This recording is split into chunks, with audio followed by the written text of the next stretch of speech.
just lead by example on how he played. He loved life, loved the games, loved playing. You can tell that's his personality. Loved being a part of Ithaca College. Ken Hammel left his mark on Ithaca College's success on the football field and baseball diamond as a valuable contributor in both sports. He helped both teams to national championships during his career. Hammel was a two-time All-American in football as a wide receiver and a two-time All-ECAC Upstate New York selection on the gridiron. He totaled 83 receptions in 3 years on the football field, including career totals of 1,666 yards and 11 touchdowns. He ranked third in catches, second in receiving yards, and third in touchdown receptions at the time of his graduation. Hammel was sort of quiet, kind of soft-spoken young man, but passionate about competing, passionate about, playing football, obviously, and baseball. But as an outfielder on the Ithaca baseball team, Hammel batted .318 over a career that saw Ithaca play in the NCAA tournament all 4 years and win 118 games in that span. He scored 75 runs and drove in 53 runs in 105 career games. Hammel was honored with the school's James K. Harris Award as the best two-sport athlete and the Ben Light Senior Athlete of the Year Award. He also earned the Carlton Cartwood Award for sportsmanship and dedication.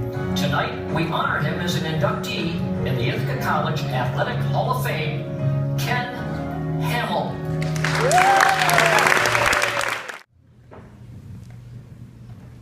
No comments about me being a lineman now, any of you guys. I know you're all thinking it, I'm just going to lay it out there right now. I want to thank Susan Bassett, President Roshan, the committee, and just all the other inductees. It's a great honor, and really it just validates everything and everything we've done over the years, and coming back and seeing people's faces and getting to reacquaint is just something that's very special. I constantly think about making excuses to come back to Ithaca College. So every year, Dr. Michael DeRose and we plan a trip and we come back, and I need to thank the committee because this year really took me off the hook. I think of everything, and usually I don't tell my wife till like Thursday. So she's like, you're going back to Ithaca for the game. And I said, yeah, we're heading down. She goes, when are you going? Is it next month? Is it next week? No, it's tomorrow. I'm leaving tomorrow. So I gave her about 2 weeks lead time on this one to make sure that she could plan, but she's here, so it's a good one. In looking back on my experience here at IC, 2 words really resonate and kind of rise to the top, and it's leadership and relationships. I'm one of 8 kids.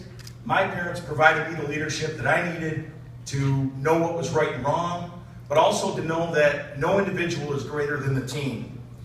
And in sports, that couldn't come more to life. I can only hope that we can provide that kind of leadership for our kids, and that they know their place in the family and on their teams and in their organizations and everything as they grow.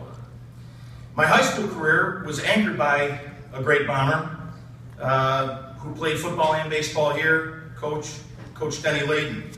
He inspired me to teach and coach as a profession so that I could also impact young men in a similar fashion to the way he impacted us. Now we share this Ithaca bond, and ironically, I ended up actually going back to my alma mater as the senior high principal, and so he was working for me at that point. I'm not sure if he was as happy about my leadership qualities as I was about his, but we worked it out, and he's not only a great person, but he's a great friend. After arriving here at IC, it didn't take long to realize why we had the kind of success that we did. Again, it was leadership. I mean, how many college athletes could look down the dugout and see President Whalen talking to players and coaches in the dugout during a game? Let alone, I would venture to say that not many people even know their college presidents, let alone being able to go up and walk up and shake his hand, or have him come up to you after a game, call you by name and just tell you, he was proud of the way he played. It's pretty special. Or when you're sitting there at the midfield after the game, you get done shaking hands, and you feel this big paw come up and grab the back of your neck, and it's Mr. Deming. And it got to the point after games where you almost stood there and waited for it. You know, and you wanted it, you kind of saw him talking to somebody else, you waited your turn, but when he grabbed your neck and gave you that hug, that was something special. Just another JJ story. My friend Dick Buccio was quarterback at Cortland. So he came to Cortland. He had a great career at Cortland, led them to a lot of wins, and did some great things individually. He was injured. It would have been my senior year. So he didn't end up playing in the game. President Whalen sent him a letter saying that in the spirit of competition and with the rivalry the way it was, he was going to miss him being out there. That doesn't happen everywhere. And that's just another indication of where we were as a program and what kind of people we had leading this. Then having the opportunity to play for two Hall of Fame coaches like George Villicente and Jim Butterfield, I mean, you can't go wrong. You learn more about life than you did probably about sports. But then about 5 years after, when you became a coach yourself and you're teaching kids, you realize that you're becoming those people. You look to emulate them all the way through, and my practices mirrored practices both on the football and baseball fields. Then we've got, the assistants. I mean, Faz, who I nearly killed. Welchie, who's here now, Bill George, Tim Faulkner, Jeff Wright, all these people who influenced us in so many different ways and are still part of the program and still part of the whole Big Bomber family. Top coaches in their respective fields, and again, provided the type of leadership that made young men believe in themselves and believe in what we could accomplish as a team, which led to some championships. And John Wooden always said, focus on the little things and the big things take care of themselves. That's the way it was. It was the details. It was how we did things. It was how we worked together. And all of the other big things and the championships, they just they happened. The relationship part of it. December 3rd, 1989. First time I hooked up with my wife. Right over there. Nothing happened. My in-laws were here. I want to pull that up. Okay? It's almost 25 years, and that relationship and that bond is what pushes us. Okay? Sorry about that. Like I said, Michael and I come here every year, and we look to see who's going to be here. Sometimes it's he and I, and sometimes there's 20, 30 guys. Sometimes it's a reunion year where it's just crazy and fun. But either way, it's something you look forward to. The relationships with your friends that you made, your teammates, your captains that I played for, guys like Mark Hudak and Lou Milano, and people that are just leaders. They're born leaders. They're people you want to follow.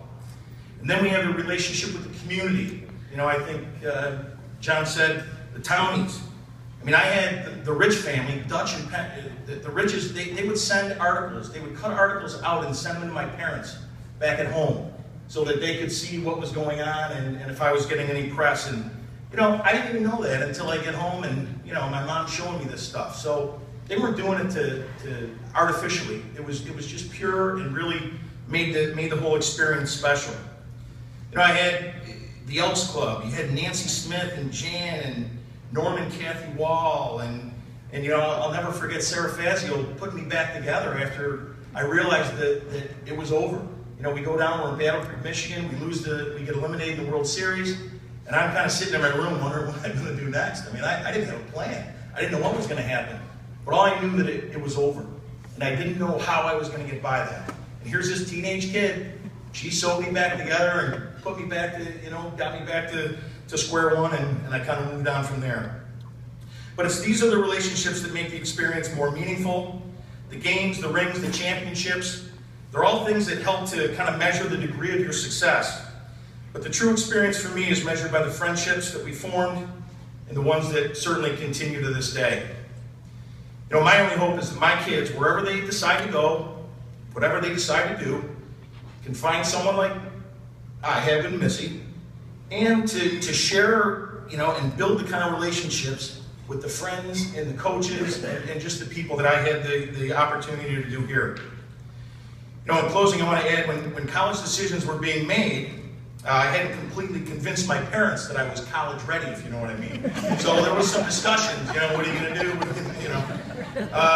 So it took a little bit.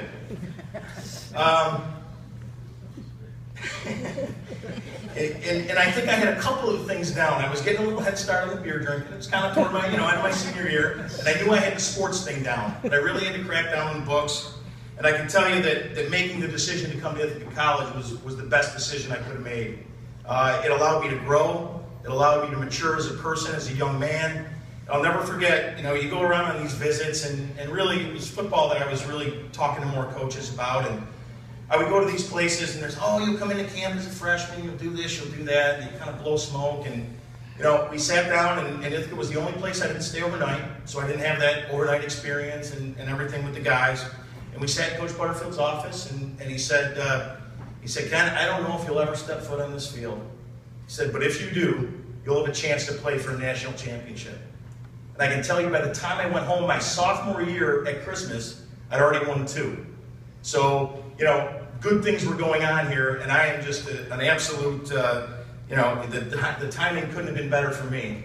But those words were pretty strong words, and that, I think, again, reflects the leadership, the confidence, and what was going on here at Ithaca. Again, it was the biggest decision I made, and obviously at that point in my life, and the memories I have from here are vast and many. I'm humbled and honored to be a part of this special group, and I thank all of you who have touched my life in some way along the way. Thank you. Go Bombers.